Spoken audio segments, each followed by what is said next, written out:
I could have. Hello friends, welcome to Law and GK. On this channel we discuss the previous year papers of judicial services and other legal exams. And friends, in today's video we are going to discuss all the questions of Limitation Act which came in the exam paper of Chhattisgarh Judicial Services from the year 2003 to 2023. I hope कि ये videos आपके लिए बड़ी useful रहेंगी, आपके लिए बड़ा ही beneficial रहेगा। एंड अगर आपको ये वीडियो अच्छी लगी हो तो जरूर लाइक कीजिएगा, शेयर कीजिएगा अपने फ्रेंड्स के साथ। And don't forget to subscribe the channel, and while subscribing don't forget to press the bell icon so that you can get the notification of our upcoming videos. Next is 7. Limitation of filing appeal before the collector is 45 days. ए इसका answer है। ये question है Chhattisgarh LRC से, land revenue code से। Section है ये 47। Act हमेशा article बोलना है, schedule of limitation act. Limitation act के आर्टिकल्स नहीं है, लिमिटेशन एक्ट का क्या है, सेक्शंस हैं। उसमें स्केड्यूल है, उसमें आइटम्स हैं, उनको बोलते हैं आर्टिकल्स। तो आर्टिकल 64 आप देखेंगे तो वहां पर लिखा हुआ है 12 years, C is the answer. Next 54, decree for partition of immovable property में be executed within 12 years, D इसका आंसर रहेगा। कहाँ पर प्रोवाइड किया गया है, article 136 of schedule of limitation act में। ओके और वहाँ पर लिखा हुआ है for the execution of any decree other than decree granting mandatory injunction, mandatory के लिए नहीं है। 12 years इसका आंसर रहेगा। Next 55, within what period a minor can file a suit for cancellation of a document after attaining majority? That is 3 years, B is the answer। और ये कहाँ mention किया गया है, ये है section 8 limitation act.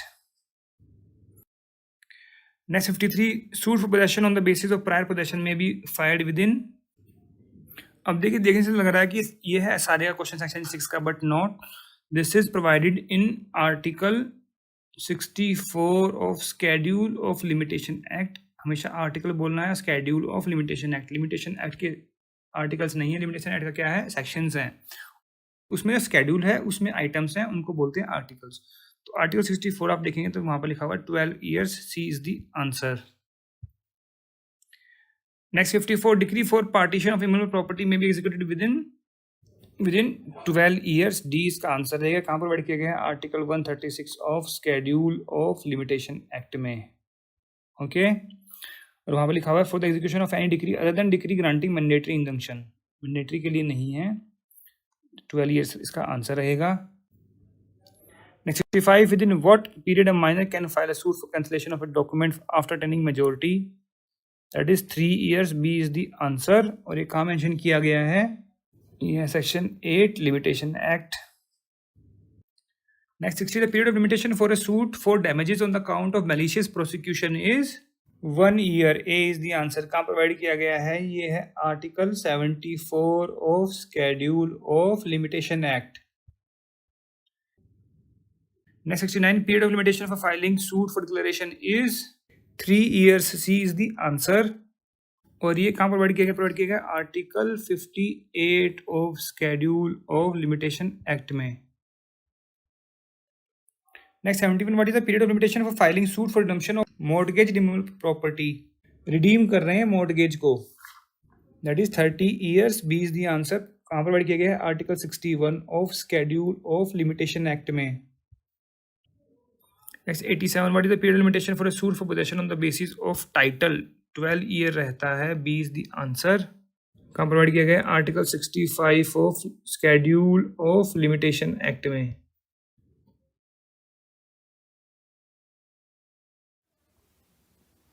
Next 70, computation of limitation time for date used in an instrument will be calculated according to which calendar? ग्योर्गिन calendar. ये देखिए यहाँ क्वेश्चन पूछ लिया। और ये सेक्शन कौन सा है, लिमिटेशन एक्ट में सेक्शन है 24, डी इसका आंसर रहेगा। Next 71, for a suit for which no limitation period is provided the period of limitation will be 3 years।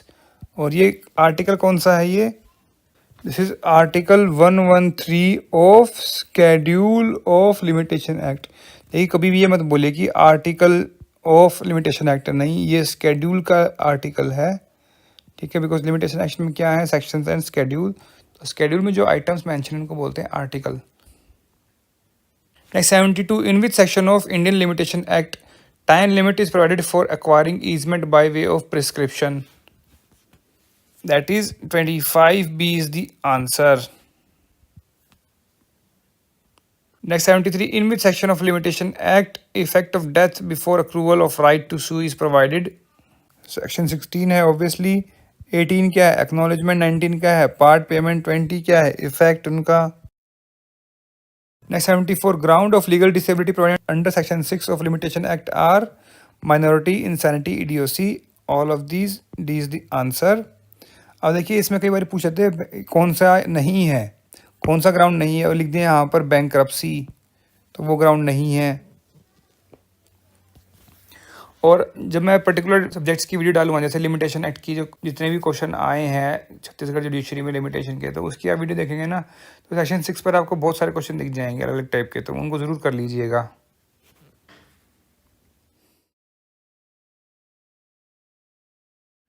Next 71, as per section 2C of limitation act, bill of exchange includes a promissory note, no का अलग है, hundi and a cheque, 3 is the answer. Promissory note की definition कितने में है? 2K में, and bond की definition कहाँ पर है? 2D में। Okay, next 72, under section 6 of limitation act minor includes a child below the age of 18 years, जो the age of 15, 18, 14 in the womb. देखिए माइनर जनरली कौन होता है? बिलो द एज ऑफ 15, 18, 14 तीनों, ठीक है।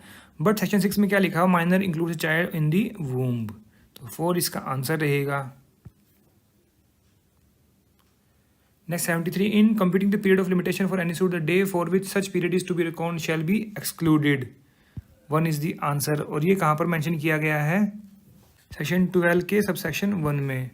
देखिए जो सेक्शन 12 है बहुत ही इंपॉर्टेंट, इसकी जो चारों सबसेक्शन है ध्यान से पढ़ लीजिए, बिकॉज कई बार ना सबसेक्शन से पूछते हैं कि कौन से सबसेक्शन में लिखा हुआ है। Next 74, for the price of work done by the plaintiff for the defendant at his request where no time has been fix for payment, the period of limitation is 3 years, 3 is the answer. देखिए यहाँ पे क्या लिखा हुआ है? Price मतलब recovery of money का case है ये, और रिकवरी ऑफ मनी के केस में लिमिटेशन कितना होता है? 3 साल का। एंड जो प्राइस है this is also wages for work, और इसके लिए जो है आप देख सकते हैं article 7 of schedule of limitation act, वहाँ पर देखिए लिखा हुआ है for wages in case of any other person 3 years from the date wage accrues. Next 75, by landlord to recover possession from tenant, the period of limitation is 12 years, 4 is the answer. And ये provide किया गया है article 64 of schedule of limitation act. कभी भी ये मत कहिए कि आर्टिकल 64 ऑफ लिमिटेशन एक्ट में है, लिमिटेशन एक्ट में सिर्फ सेक्शंस एंड स्केड्यूल है, स्केड्यूल के अंदर जो आर्टिकल्स लिखे हुए हैं वहां पर है ये। Next 76, the limitation period to restraint waste begins from when the waste begins. अब यहाँ पर वेस्ट का मतलब क्या लिखा हुआ है? हानि।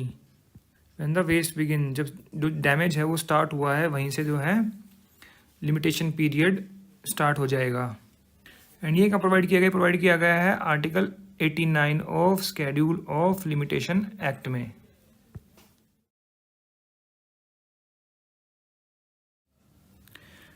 नेक्स्ट है 80, during period of legal disability the period of limitation shall remain suspended, 1 is the answer. Section कौन सा है? 6 limitation act. Next 81, period of limitation is not attracted in case of a suit against trustees, 4 is the answer. ये कहाँ mention किया गया है? Mention किया गया है सेक्शन 10 ऑफ लिमिटेशन एक्ट में। फिर है 82, before expiry of period of limitation A has acknowledged in writing the amount due as debt from B and has promised to pay, what is the effect of such acknowledgement? तो क्या होगा? Fresh period of limitation start हो जाएगा, obviously 2 is the answer. Section 18 ये mention करता है कि भाई बिफोर द एक्सपायरी अगर आपने जो एक्नॉलेज किया है मेरा डेट ड्यू है, तो वो एक fresh period of limitation start कर देगा वहीं से ही। एंड अगर मान लो कि एक्सपायरी के बाद लिखता है और लिख के देता है साइन करके, तो वो क्या होगा? That would be a separate contract as per section 25 of contract act exception 3। Alright.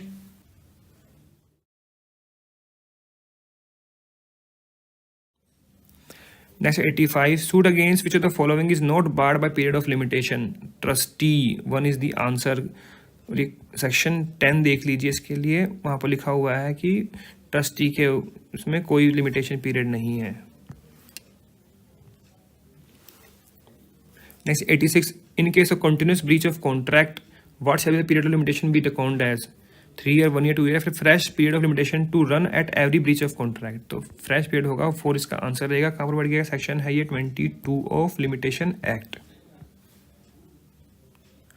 Next 87, for claiming easementary right, one must have enjoyed open and peaceful access for a period of 20 years. 3 इसका answer रहेगा. Section कौन सा है? Section है 25 of limitation act. Section 90, in which of the recent cases Supreme Court held that period spent bona fide proceeding in wrong form is to be excluded in computing period of limitation. ये बहुत सारे cases में किया गया. Recent case जो है इस पे उस टाइम पर था AP power coordinate committee versus Lanco Kondapalli power limited. 1 is the answer. 2016 की रिसेंट जजमेंट थी. और सेक्शन कौन सा है ये? 14 of limitation act.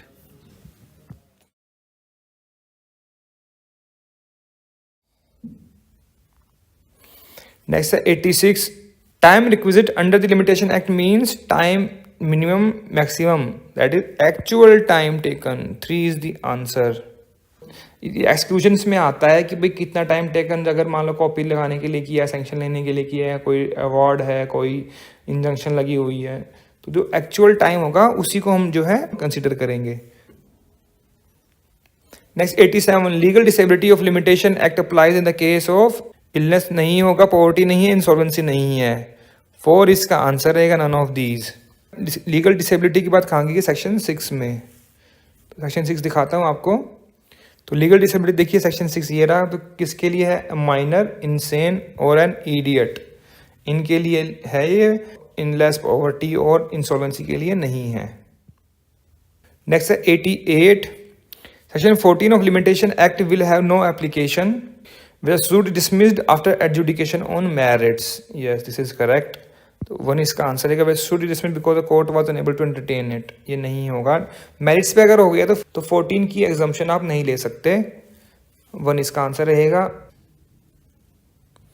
Next 89, under limitation act applicant includes, कौन कौन एप्लीकेंट हो सकता है? Petitioner, any person from whom an derives right, any person whose state is estate आएगा यहाँ पर, is represented by the applicant, an executor, administrator. ठीक है ना. तो ऑल ऑफ द अबव 4 इसका आंसर रहेगा. और एप्लीकेंट कहाँ प्रोवाइड किया गया? सेक्शन 2A में. मतलब जो फर्स्ट डेफिनेशन है एप्लीकेंट की डेफिनेशन है लिमिटेशन एक्ट में. याद रखिए ये चीज. Next 90, section 6 of limitation act is related to legal disability. अभी तो बताया सेक्शन 6 है ना, कितना इजी क्वेश्चन है. बार ऑफ लिमिटेशन कितने में है? 3 में.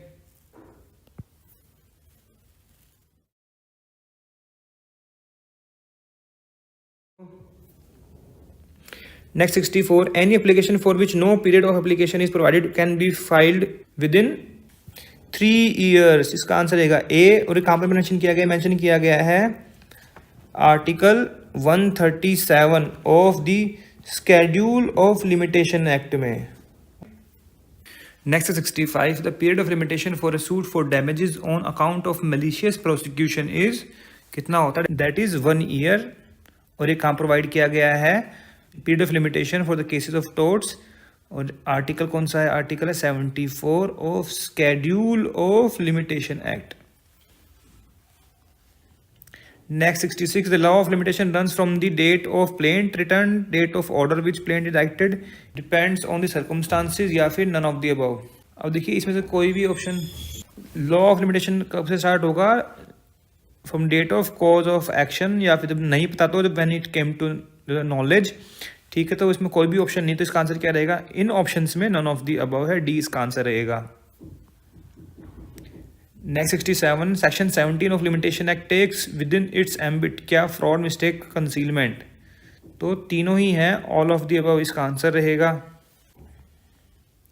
Next 68, which of the following sections of limitation act deals with effect of substituting और adding new plaintiff for defendant. तो कौन सा है? ये है सेक्शन 21 डी इसका आंसर रहेगा। 18 में क्या है? एक्नॉलेजमेंट के लिए है, 19 पार्ट पेमेंट के लिए, और effect of acknowledgement and part payment 20 में है।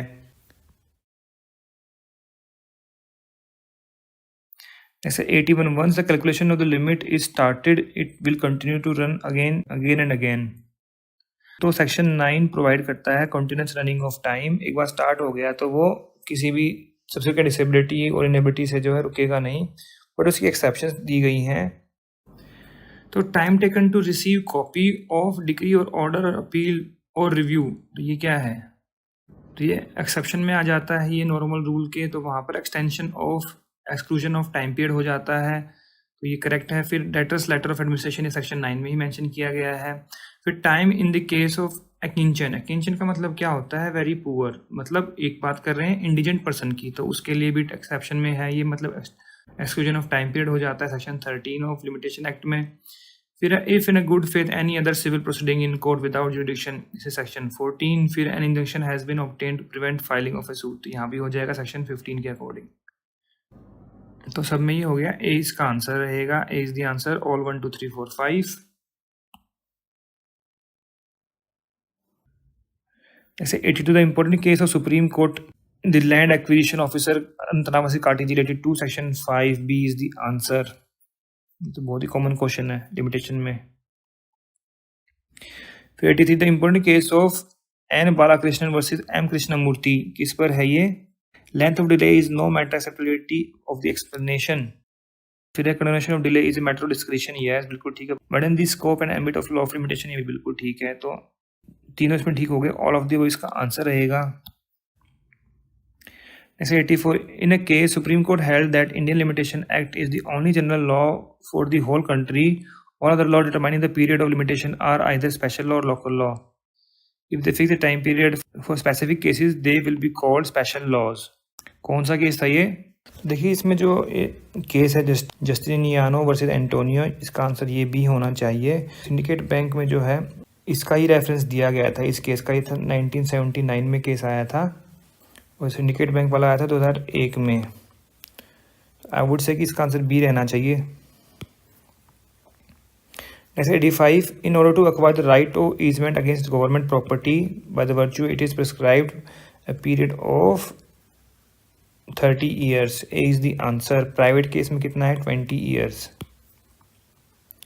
फिर 86 an application for review of the decision of the court should be made within 30 days from date of decree और ऑर्डर, तो किस केस में है ये?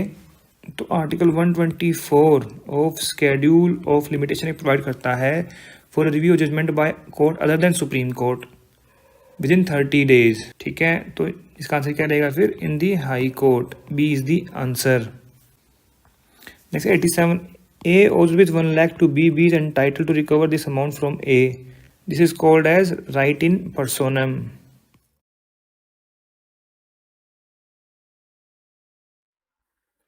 Next 38 under the Limitation Act, period of limitation is not attracted in case of suit against debtor, mortgagee, tenant या फिर trustee.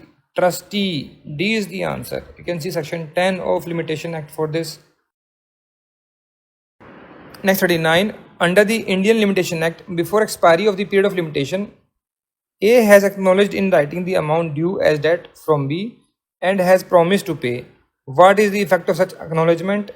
No effect या फिर fresh period of limitation will start from the date of acknowledgement. This is correct.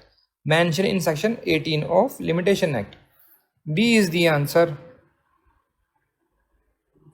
Next is 40. During period of legal disability, the period of limitation shall remain suspended if continue to run. अब देखिए section 9 कहता है कि when time starts to run, no subsequent disability can stop it. उसमें जो proviso है that is for letter of administration, वहाँ पर डिसेबिलिटी की बात नहीं की गई। Only in that case it will be suspended. Legal disability के केस में क्या होता है? कंटिन्यू टू रन तो रहता ही है, be extended to a limited period.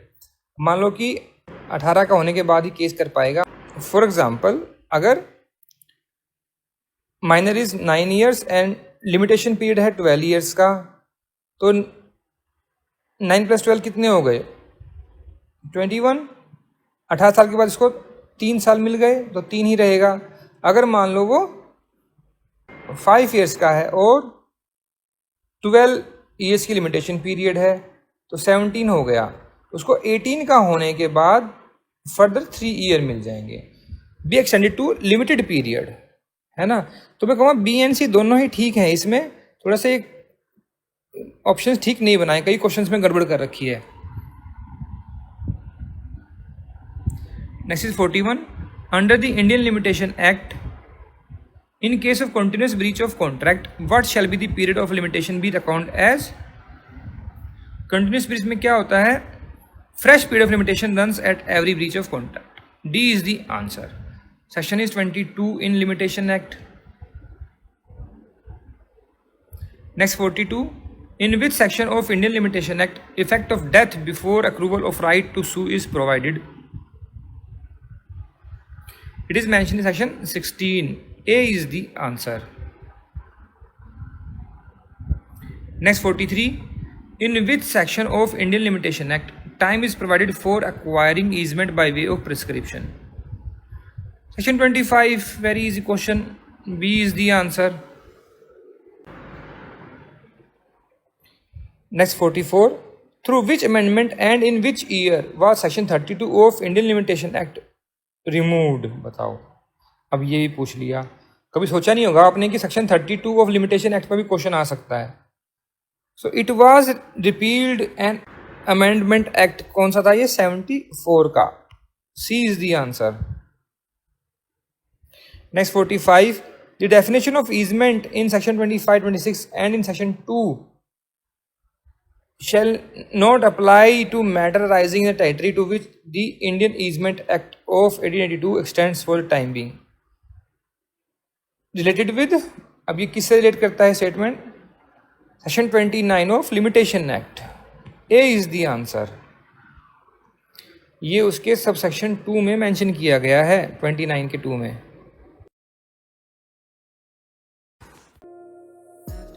So friends, here we have discussed all the questions of Limitation Act which came in the exam paper of Chhattisgarh Judicial Services from the year 2003 to 2023.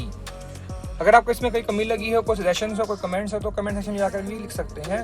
अगर आपको कोई problem लग रही है question में तो आप जो है कमेंट सेक्शन में जाकर टाइम लिखिए, अगर ईयर और क्वेश्चन नंबर लिख दीजिए, then we will reconsider the question and if necessary we will rectify it. And अगर आपको वीडियो अच्छी लगी तो जरूर लाइक कीजिएगा, शेयर कीजिएगा अपने फ्रेंड्स के साथ and don't forget to subscribe our channel and also ask your friends to subscribe the channel. It is very beneficial for you for your judiciary preparation. And अगर आपको वीडियो बहुत अच्छी लगी हो तो don't forget to give us a super thanks. So friends, thanks very much for watching this video.